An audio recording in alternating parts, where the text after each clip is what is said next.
Assalamualaikum warahmatullahi wabarakatuh. Kenalkan, nama saya Muhammad Rajuddin Sofa.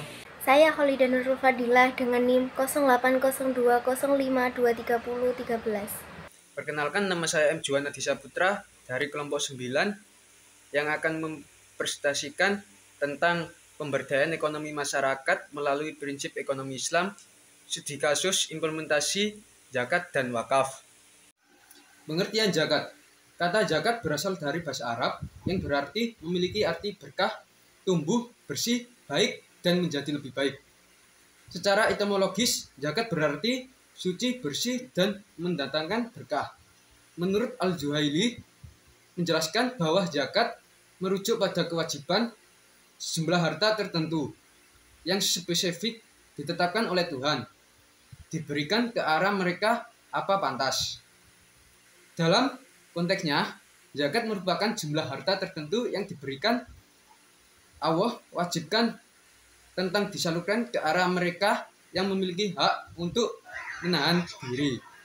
Dengan persyaratan yang sudah ditentukan, zakat tidak hanya memberikan manfaat kepada individu yang memiliki hak menerimanya biasanya, tetapi juga bisa memberi manfaat dalam berbagai bidang seperti disetorkan pendidikan. Pengertian wakaf. Asal kata wakaf atau wakif berasal dari Arab wakafah. Asal kata wakafah berarti menahan, berhenti tetap di tempat, atau berhenti ungkapan wakaf, yakifu wakfan, identik dengan habasah yahbisu tahbisan. Menurut beberapa ulama, wakaf mengacu pada tindakan menahan kepemilikan suatu benda dengan tujuan untuk menyumbangkan manfaat atau keuntungan untuk amal di jalan Allah.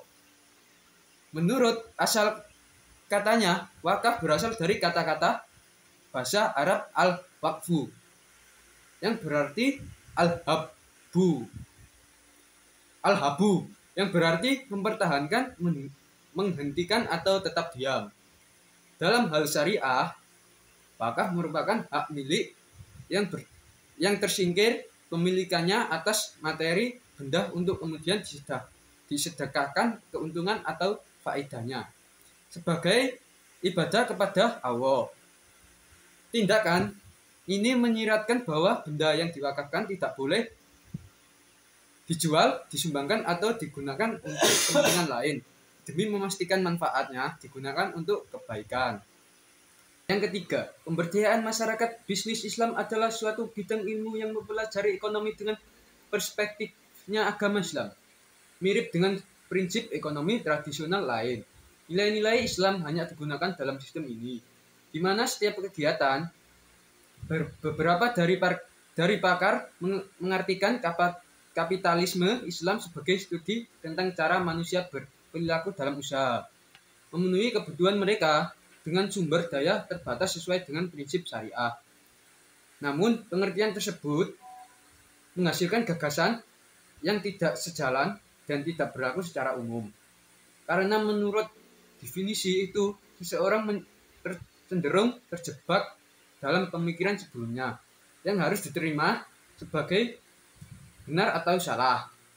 Definisi ekonomi Islam menurut beberapa sumber adalah ilmu ekonomi yang menyoroti masalah-masalah ekonomi dengan cara dalam syariah Islami, sedangkan prinsip bisnis Islam pada dasarnya berpegang teguh pada prinsip ilahiyah dalam Al-Quran serta Sunnah.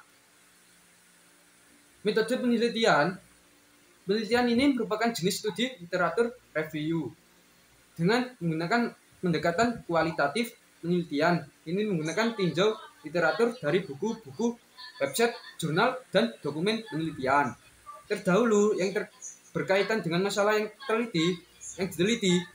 Data yang diperoleh akan dianalisis dengan bahan akan diselidiki dan dianalisis sehingga dapat diambil kesimpulannya mengenai penelitian yang berkaitan dengan topik penelitian ini. Pemberdayaan ekonomi adalah sebuah tindakan yang bertujuan untuk meningkatkan kemampuan dan tingkat ekonomi sosial, khususnya mereka yang berada dalam kondisi marginal atau rentan. Proses ini diwujudkan melalui berbagai upaya yang berfokus pada pengembangan potensi menyediakan akses terhadap sumber daya dan penguatan kapasitas individu maupun kelompok. Tujuan dari pemberdayaan ekonomi untuk mencapai beberapa hal penting sebagai berikut. Ada 5. Yang pertama, meningkatkan taraf hidup. Seperti memberdayakan masyarakat, mereka dapat memenuhi kebutuhan seperti makanan, sekolah, dan perawatan medis, sehingga meningkatkan kualitas hidup mereka secara keseluruhan. Yang kedua, mengurangi kemiskinan melalui meningkatkan pendapatan dan akses terhadap layanan ekonomi. Pemberdayaan ekonomi membantu masyarakat untuk keluar dari jeratan kemiskinan dan mencapai kehidupan yang lebih layak. Yang ketiga, menciptakan lapangan kerja. Dengan mendukung pertumbuhan ekonomi yang inklusif, pemberdayaan ekonomi dapat membangun pekerjaan baru dan meningkatkan peluang kerja untuk masyarakat yang pada gilirannya dapat mengurangi tingkat pengangguran. Yang keempat, meningkatkan daya saing melalui pelatihan keterampilan dan dukungan bagi kewirausaha lokal. Pemberdayaan ekonomi membantu masyarakat agar lebih mandiri dan dapat bersaing dalam pasar ekonomi global semakin kompetitif. Yang kelima, memperkuat ketahanan ekonomi dengan meningkatkan kemampuan masyarakat untuk mengatasi krisis ekonomi dan perubahan sosial. Peran zakat dan wakaf dalam mendukung ekonomi masyarakat. Zakat serta wakaf merupakan 2 pilar penting dalam ekonomi Islam yang memiliki peran strategis dalam pemberdayaan ekonomi masyarakat. Dalam konteks ini, pemberdayaan ekonomi diartikan sebagai upaya sistematis, terarah, dan berkelanjutan untuk meningkatkan kemampuan dan tingkat ekonomi masyarakat. Oleh karena itu, mereka itu dapat keluar dari lingkaran kemiskinan dan mencapai taraf hidup yang lebih sejahtera. Berikutnya saya akan menjelaskan peran zakat dan wakaf dalam pemberdayaan ekonomi masyarakat. Poin pertama, peran zakat dalam pemberdayaan ekonomi masyarakat. 1. Dalam pengentasan kemiskinan. Melalui zakat, kekayaan yang terkumpul dari individu atau komunitas yang mampu didistribusikan kepada yang membutuhkan, membantu dalam memberdayakan masyarakat miskin untuk mandiri secara ekonomi. Dengan cara ini, tidak hanya kebutuhan dasar mereka yang terpenuhi, tetapi juga memberikan dorongan untuk mereka terlibat dalam aktivitas ekonomi yang produktif, sehingga tujuannya adalah mencapai tahap mereka yang dapat keluar dari lingkungan kemiskinan. Yang kedua, peningkatan kesejahteraan. Peningkatan kesejahteraan melalui pengelolaan dana zakat merupakan langkah strategis dalam memperkuat infrastruktur sosial dan ekonomi suatu masyarakat. Dana zakat tersebut dapat digunakan untuk membiayai berbagai program pemberdayaan masyarakat seperti pendidikan, kesehatan, dan pelatihan keterampilan serta lain-lain. Yang ketiga, penciptaan lapangan pekerjaan. Zakat dapat digunakan untuk mendanai usaha kecil dan menengah UMKM yang dapat menciptakan lapangan pekerjaan baru dan meningkatkan pendapatan masyarakat. Hal ini dapat membantu mengurangi pengangguran dan mendorong pertumbuhan ekonomi di tingkat lokal. Dana zakat yang dialokasikan untuk mendukung usaha kecil dan menengah atau UMKM membantu menggerakkan roda ekonomi lokal dengan memberikan modal bagi pengusaha kecil untuk memulai atau mengembangkan bisnis mereka. Kemudian, poin yang kedua, peran wakaf dalam pemberdayaan ekonomi masyarakat. Yang pertama, penyediaan modal usaha. Wakaf produktif dapat digunakan untuk menyediakan modal bagi usaha-usaha produktif yang dikelola oleh masyarakat. Dana wakaf yang diarahkan untuk usaha-usaha produktif memberikan kesempatan kepada masyarakat untuk mengakses modal yang diperlukan dalam mengembangkan atau memulai suatu usaha. Yang kedua, pemberdayaan UMKM. Pemberdayaan usaha mikro, kecil, dan menengah atau disebut UMKM melalui wakaf adalah langkah strategis untuk mendukung pertumbuhan ekonomi yang inklusif. Dana wakaf yang dialokasikan untuk pelatihan dan pendampingan bagi pelaku UMKM membantu meningkatkan kapasitas mereka dalam pengelolaan usaha, meningkatkan kualitas produk dan layanan, serta memperluas jaringan pemasaran.